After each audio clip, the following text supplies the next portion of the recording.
जय श्री कृष्ण। आज कोरोना के संकट काल में खान पान बहुत ही महत्वपूर्ण हो गया है। अभी हाल ही में एक खबर आई है कि एरोप्लेन के अंदर अब ताज़ा पका हुआ गर्म भोजन मिला करेगा।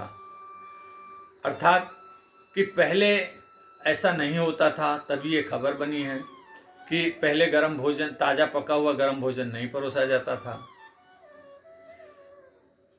पूरी दुनिया में, हमारे देश में, भारत में, जहाँ 3 टाइम खाना ताज़ा पका हुआ भोजन परोसा जाता है, यह भी एक कारण है कि यह भोजन भी, ताज़ा गर्म भोजन भी एक कारण है कि कोरोना हमारे देश में कम घातक मार की है।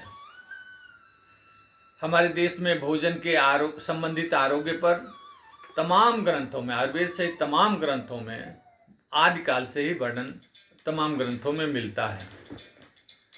यहाँ तक कि गीता में श्री कृष्ण कहते हैं, गीता के 17वें अध्याय के 8वें, 9वें और 10वें श्लोक में कहते हैं,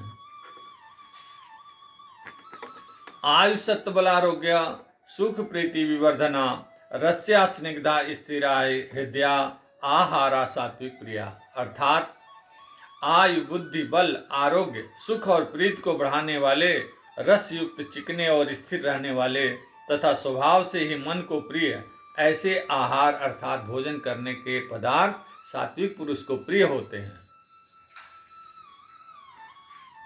कट्वम्ल लवणा युष्टि तिष्ठ तीक्ष्ण रुक्ष विदाहीन आहारा रासेष्टा दुख शोकामय प्रदा। यानी कि कड़वे, खट्टे, लवण युक्त, बहुत गर्म, तीखे, रूखे, दाहकारक और दुख, चिंता तथा रोगों को उत्पन्न करने वाले आहार अर्थात भोजन करने के पदार्थ राजस पुरुष को प्रिय होते हैं। यात यामम गतरसम पूति पर्यूषितम च यत उच्छिष्टमपि चामेद्यम भोजनम तामस प्रियम। अर्थात जो भोजन अतपका, रस रहित, दुर्गंध युक्त, बासी और उच्छिष्ट है तथा जो अपवित्र भी है, वह भोजन तामस पुरुष को प्रिय होता है।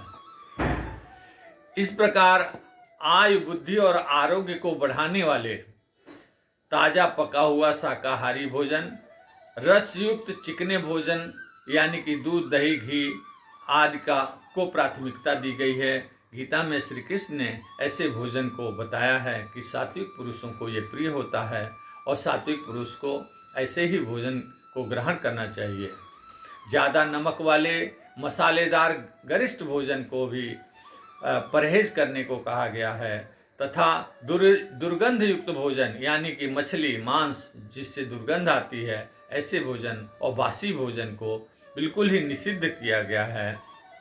इस प्रकार इन ग्रंथों का अध्ययन करें और अपना भोजन, आहार, व्यवहार संयमित करें और निरोग रहें। जय श्री कृष्ण।